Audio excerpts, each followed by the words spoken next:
Une tablette à 3 ans pour apprendre l'anglais et jouer, c'est une bonne idée? Les grands-parents de Sacha aimeraient lui offrir une tablette pour qu'il joue, mais aussi pour qu'il puisse apprendre l'anglais de façon ludique. Mon fils Sacha va avoir 3 ans. Je ne sais pas quoi en penser. Cela permettrait peut-être de l'occuper quand il s'ennuie. Noémie, la maman de Sacha, a entendu dire que les écrans étaient nocifs pour les enfants. Mais elle a également remarqué que son fils Sacha est à l'aise avec une tablette ou le téléphone et que cela développe certaines compétences. Elle se demande si une activité sur écran est appropriée à un si jeune âge ou ce qu'elle pourrait lui proposer comme alternative. Un écran à 3 ans?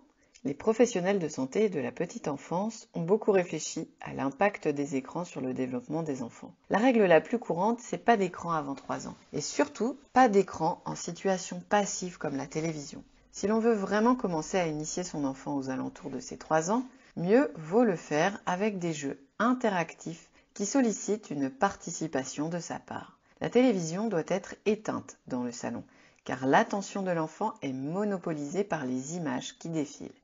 Et pendant qu'il reste passif devant la télévision, l'enfant ne joue pas. Le temps d'écran doit être court, moins de 15 minutes par jour à 3 ans, et en présence de l'adulte pour pouvoir en discuter.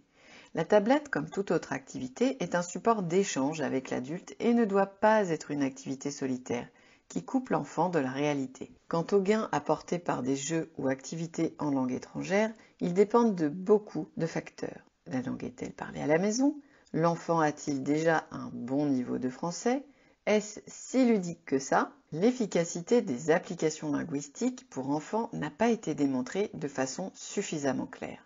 Il faut ensuite se souvenir qu'un enfant agit par imitation. C'est ainsi qu'il grandit. S'il voit que ses parents sont toujours devant un écran, téléphone, télévision, ordinateur, il aura du mal à garder une consommation raisonnable. L'adulte doit donc pouvoir mettre régulièrement de côté ses propres écrans pour être pleinement présent aux besoins de son enfant. Les sollicitations sont nombreuses. Elles dispersent l'attention des parents autant que celle des enfants.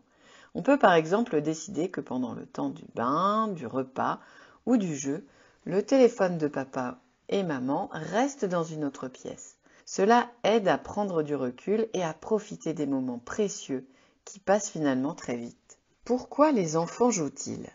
Les enfants connaissent, durant les premières années de leur vie, un développement extraordinaire de toutes leurs compétences. Motrices, sensorielles, intellectuelles, langagières. L'enfant progresse principalement en imitant et en jouant.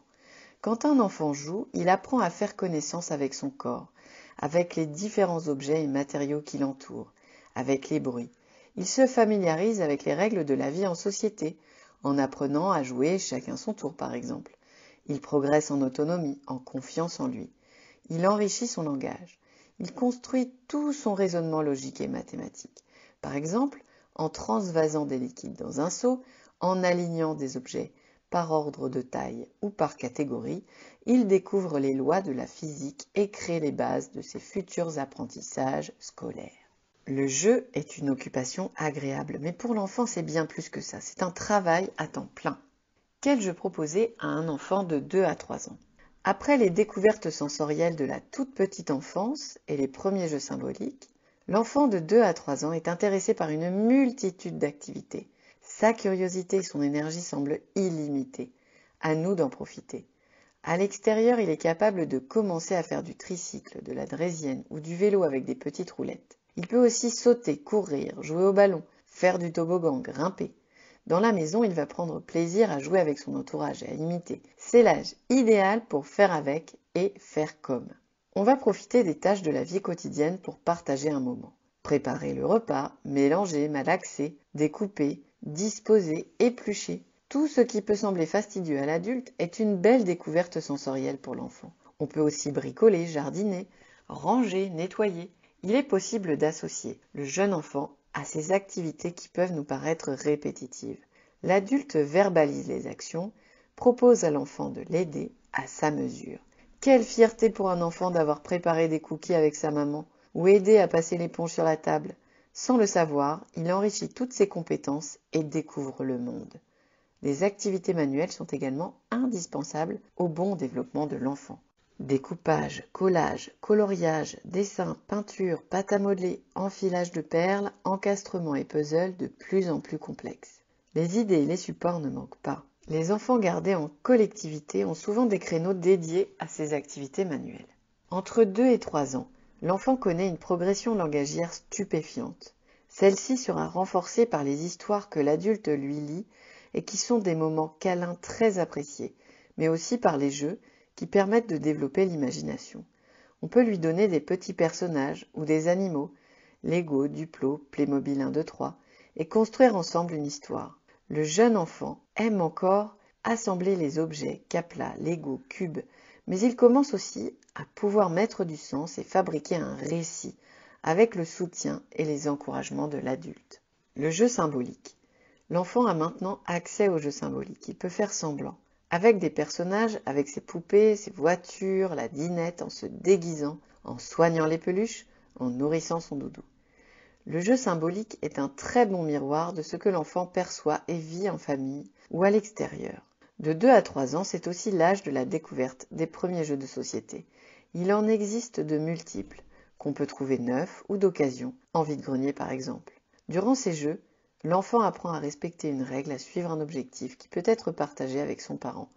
Les jeux de coopération sont intéressants car tout le monde peut gagner ou perdre en même temps. Ces moments partagés sont de vrais trésors pour tout le monde. Il existe des lotos, des dominos, des jeux d'assemblage qui deviendront plus complexes au fur et à mesure que l'enfant grandira. Si ses parents aiment écouter de la musique et chanter, ils peuvent le faire avec le petit de 2 ou 3 ans.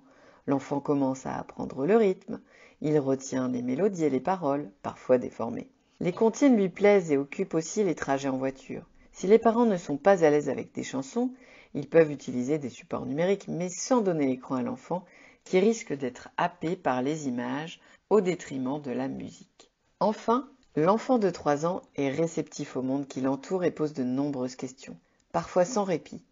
C'est le moment où il va commencer à apprécier une courte visite au muséum d'histoire naturelle, dans un parc animalier, dans un château de chevalier.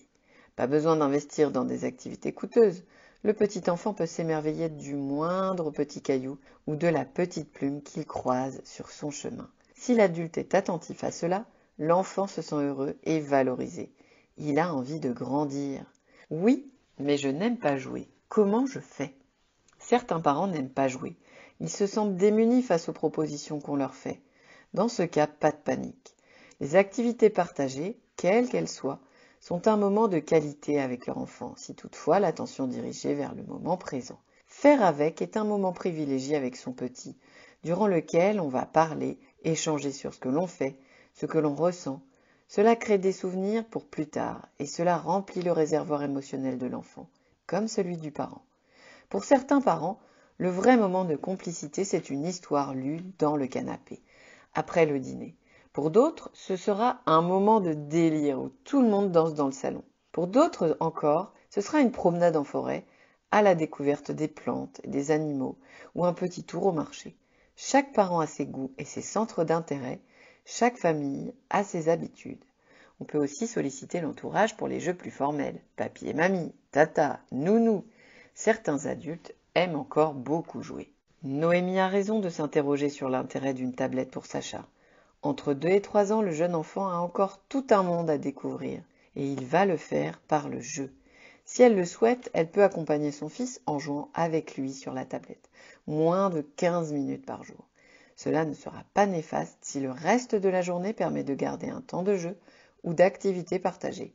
Le jeu est le moteur du développement de l'enfant, indispensable à sa croissance physique et psychique.